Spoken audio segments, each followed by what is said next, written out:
Eh bien voilà, l'été pointe le bout de son nez. Et avec lui, une envie irrésistible d'aller rouler.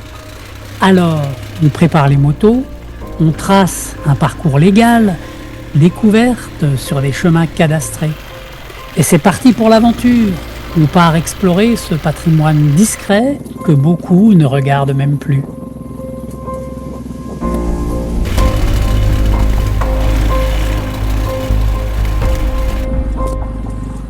Sur le papier, tout est simple.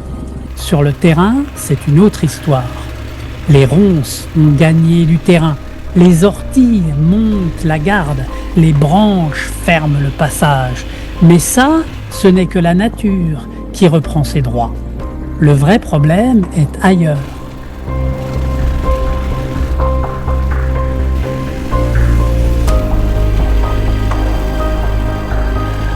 Chaque année, des kilomètres de chemins ruraux et cadastrés sont engloutis par la pratique agricole.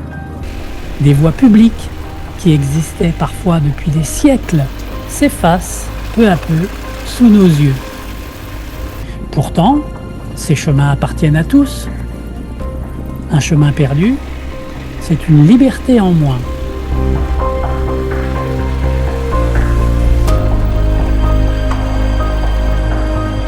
Un chemin cadastré n'est pas une faveur accordée à quelques promeneurs.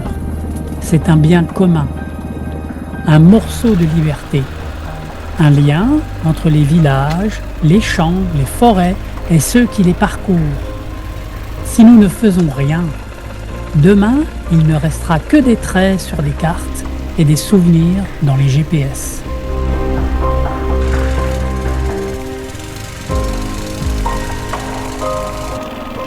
Sur des centaines de kilomètres, c'est une véritable hécatombe.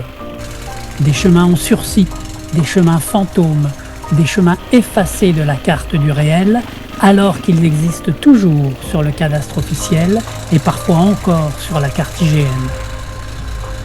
Préserver les chemins, c'est préserver nos libertés. Jusqu'à quand laisserons-nous disparaître notre patrimoine commun ?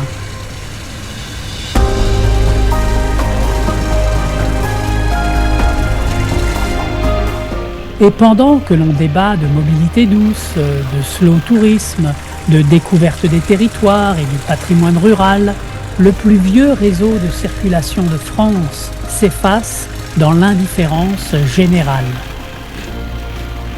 L'aventure commence là où le chemin existe encore.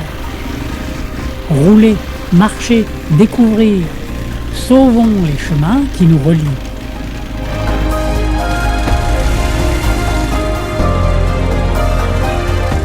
Kilomètre après kilomètre, le constat devient accablant. Des chemins publics parfois ravagés par un besoin commercial, des chemins en péril. Ils deviennent impraticables, disparaissent du paysage, comme si leur existence même était devenue gênante. Pourtant, ces chemins sont publics. Leur disparition n'est pas une fatalité.